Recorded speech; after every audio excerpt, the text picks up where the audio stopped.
कहानी की शुरुआत में एक ओवरवेट प्रोफेसर शर्मन क्लम्प की बात की जाती है जिसे सब पसंद करते हैं, लेकिन इसके अनाड़ीपन की वजह से वो काफ़ी प्रॉब्लम में फंस जाता है। एक दिन सुबह जब वो जॉब पर विलियम कॉलेज जाता है तो वो देखता है कि 5000 से भी ज़्यादा हैमस्टर कहीं से कॉलेज में आ गए हैं। इन हैमस्टर्स का नंबर इतना बढ़ जाता है कि लोगों की पैंट्स और सैंडविचेस में घुसने लगते हैं और उधम मचा देते हैं। ये हैमस्टर्स लैंड एनिमल होते हैं जिनको पिछले दिन ही फ्री किया होता है। थोड़ी इन्वेस्टिगेशन करने पर पता चलता है कि पिछले दिन बिना शर्मन को पता चले इससे गलती से एक बटन प्रेस हो गया था जिससे वहां का केज खुल गया था। शर्मन इस प्रॉब्लम को आइडेंटिफाई करके उसे रोकने की कोशिश करता है और शैली के पास जाता है जो कि शर्मन की फेवरेट है और इसी की तरह ओवरवेट है। शर्मन और इसकी टीम एक फार्मूला बनाने का एक्सपेरिमेंट करती है जिससे एक मोटे इंसान का डीएनए ऐसे बदलेगा कि वो जल्दी से वेट लूज कर सकेगा। वो ये फार्मूला शैली पर अप्लाई करते हैं और शैली 85 ग्राम वजन कम कर लेती है। इस एक्सपेरिमेंट से उन्हें इस फार्मूला की एफिशिएंसी का पता चलता है। शर्मन का असिस्टेंट उसे फार्मूला की डोज बढ़ाने का मशवरा देता है, लेकिन शर्मन बताता है कि ये शैली के लिए बहुत रिस्की हो सकता है। इसके बाद कॉलेज के डीन शर्मन को बुलाते हैं और कॉलेज में होने वाले हैमस्टर के इंसिडेंट के बारे में पूछते हैं। वो इसे बताते हैं कि इस इंसिडेंट के बाद कॉलेज के साइंस डिपार्टमेंट ने बहुत से फंड्स खो दिए हैं। हार्लर नाम का एक आदमी जो कॉलेज को $10 मिलियन डोनेट करने वाला है वो आखिरी एल्यूमिनाई होता है। डीन शर्मन को वार्निंग देता है कि वो बहुत ध्यान से एक्सपेरिमेंट करे क्योंकि वो हार्लर को नहीं खोना चाहता। यहाँ पर हम देखते हैं कि शर्मन क्लास ले रहा होता है और उसके मोटे पेट से ब्लैक बोर्ड से कुछ मिट जाता है। वो ये चीज़ नोटिस करता है और इसके साथ ही सभी स्टूडेंट भी हंसने लगते हैं। और इसके बाद मिस कार्ला नाम की एक न्यू टीचर उससे मिलने आती है। मिस कार्ला केमिस्ट्री में ग्रेजुएटेड होती है और हाल के पास ये क्लास को पढ़ाती है। शर्मन को उसकी खूबसूरती और काइंडनेस बहुत अच्छी लगती है। कार्ला शर्मन को बताती है कि वो उसके काम को बहुत पसंद करती है और हमेशा से उसे मिलना चाहती थी। उसी दिन शर्मन डिनर पर अपनी फैमिली से मिलता है और हम देखते हैं कि उसकी फैमिली में भी सभी ओवरवेट होते हैं। शर्मन ये मानता है कि ये सब फैमिली प्रॉब्लम है, लेकिन इसके फादर को मोटा और ओवरवेट होने पर खुशी होती है और वो शर्मन को बोलते हैं कि वो कुछ भी कर सकते हैं मगर अपना वेट कम नहीं कर सकते। इसके फादर को खाते हुए गैस छोड़ने की बुरी आदत होती है और वो तब तक गैस छोड़ते रहते हैं जब तक वो पोटी ना कर दें। अपने फादर की इस हरकत से वो बहुत शर्मिंदा होता है और जैसे ही उसके फादर अपने कपड़े बदलने के लिए उठते हैं उसकी मदर उसे बोलती है कि चाहे वो बाहर से जैसा भी दिखता है लेकिन उसका दिल साफ और खूबसूरत है और ये बहुत ही ज़रूरी होता है। ये सब सुनकर शर्मन मोटिवेट हो जाता है और कार्ला के घर उसको डेट पर चलने के लिए पूछने चला जाता है।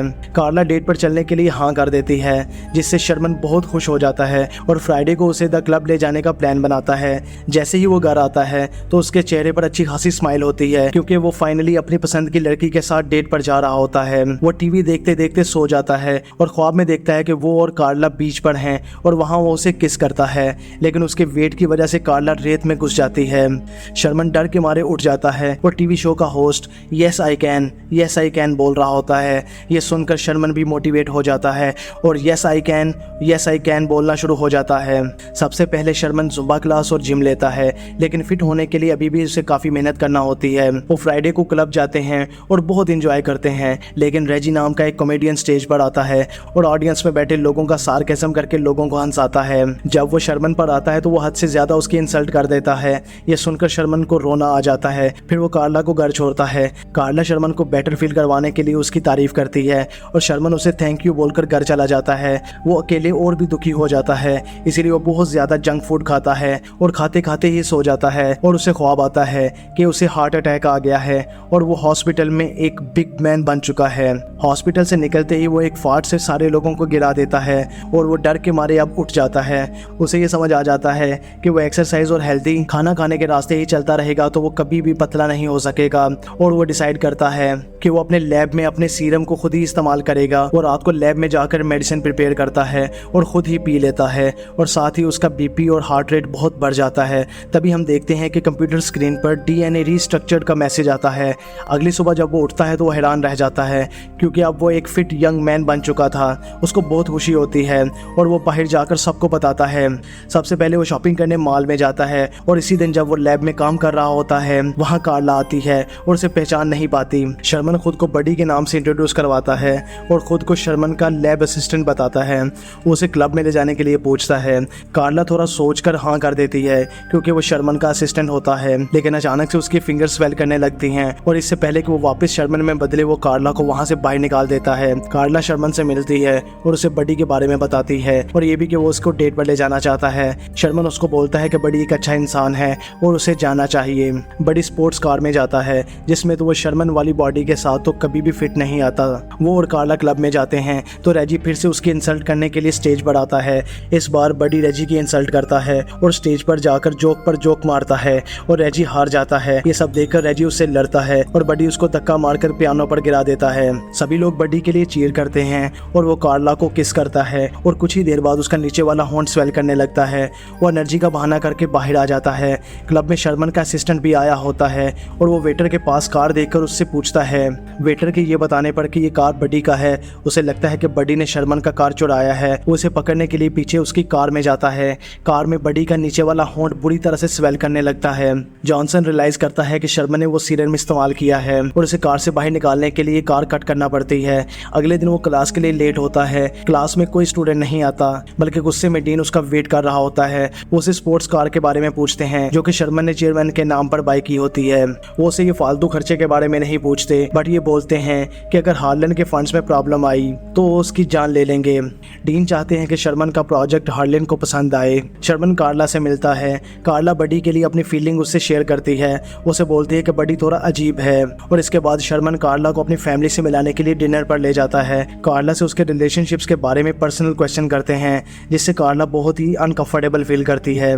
लेकिन शर्मन के फादर के फाल्ट से वो बहुत ही अजीब फील करती है। फिर शर्मन उसे घर छोड़ता है और उससे अपनी फैमिली की तरफ से माफ़ी मांगता है। कार्ला शर्मन को बताती है कि वो बडी की कॉल आने का इंतजार कर रही है। ये सुनकर शर्मन को एहसास होता है कि कार्ला के पास बडी बनकर ही जाया जा सकता है और इसीलिए वो लैब में सीरम लेने के लिए जाता है। लेकिन जॉनसन उसे मना करता है क्योंकि जब भी वो सीरम लेता है उसका टेस्टोस्टेरॉन लेवल बहुत बढ़ जाता है और बडी बिल्कुल भी शर्मन जैसा नहीं होता और अगर ये ज़्यादा देर तक चलता रहा तो बडी शर्मन की बॉडी पर हावी हो जाएगा। जॉनसन इसे रोकने की कोशिश करता है लेकिन बडी बहुत ही चालाक होता है। बडी कार्ला को लेकर होटल जाता है जहां हर्लन शर्मन का वेट कर रहा होता है। डीन और कार्ला बडी को सीरम का आइडिया हर्लन को प्रेजेंट करने का बोलते हैं और बडी हर्लन को बहुत ही अच्छे तरीके से एक्सप्लेन करता है। वहां मौजूद लड़कियों को फिजिकली डिस्क्राइब करता है और साथ ही शर्मन के नाम का पूरा क्रेडिट ले लेता है। कार्ला को ये देखकर बहुत ही बुरा लगता है और वो बडी को जाकर ये बोलती है लेकिन बडी उससे बोलता है कि उसे किसी भी लड़की के साथ रहना है और उसे कार्ला के जाने से कोई फर्क नहीं पड़ता।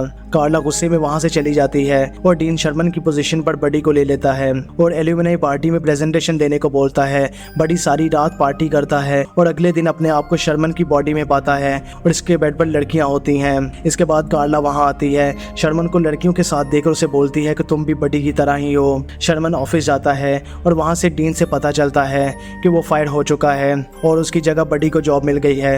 वो मायूस होकर घर आता है और गलती से टीवी चला देता है। बडी की वीडियो टीवी पर चलने लगती है जिसमें वो शर्मन की बोरिंग लाइफ का मजाक उड़ाता है और उसे सीरम लेने का बोलता है। ये सब देखकर शर्मन गुस्से में आकर सब सीरम डिस्ट्रॉय करता है और लैब में जॉनसन को भी सैंपल डिस्ट्रॉय करने का कहता है। बडी ने शर्मन की डाइट ड्रिंक में भी सीरम मिलाया होता है और जैसे ही शर्मन उसे लेता है और वो बडी में बदल जाता है और वो एल्यूमिनाई हाल में चला जाता है। जॉनसन कंप्यूटर में देखता है जिसमें मैसेज आता है कि बॉडी का टेस्टोस्टेरॉन लेवल बहुत ज़्यादा बढ़ चुका है और अगर इसके बाद एक भी डोज ली गई तो शर्मन मर जाएगा और बस बडी रहेगा। बडी स्टेज पर चढ़कर सबको सीरम के बारे में बताता है। इसका पेट कभी बाहर निकलता है और कभी आम मोटी हो जाती है जिसे देखकर वहाँ पर मौजूद सारे लोग हैरान रह जाते हैं। तभी वहाँ जॉनसन आता है और उसे सीरम लेने से मना करता है। बडी अपना गला दबाने लगता है। तभी पता चलता है कि वो आम शर्मन का है और वो बडी को रोक रहा होता है। एंड में बडी संभल नहीं पाता और वो शर्मन में बदल जाता है। वहाँ सभी लोग हैरान रह जाते हैं। शर्मन सबको बताता है कि सीरम सबकी मदद करने के लिए बनाया गया था लेकिन ये बुरी तरह से फेल हो चुका है और वो कहता है कि मुझे खुद ही एक हेल्दी तरीके से वेट लूज करने की कोशिश करनी चाहिए थी। वो मायूस होकर वहाँ से जा रहा होता है। तभी कार्ला उसे रोकती है और डांस करने के लिए पूछती है और वो उसे बताती है कि तुम्हारे साफ दिल के लिए मैं हमेशा से तुम्हें पसंद करती हूँ। कहानी के आखिर में हार्लिन भी शर्मन को फंड्स देने के लिए तैयार हो जाता है और कहता है कि चाहे एक्सपेरिमेंट फेल हो गया है लेकिन शर्मन की ऑनेस्टी ने उसका दिल जीत लिया है और ये कहानी यहीं पर खत्म हो जाती है। और दोस्तों अगर आप वीडियो अच्छी लगी हो तो वीडियो को लाइक करें, चैनल को सब्सक्राइब करें। मिलते हैं अगली वीडियो में।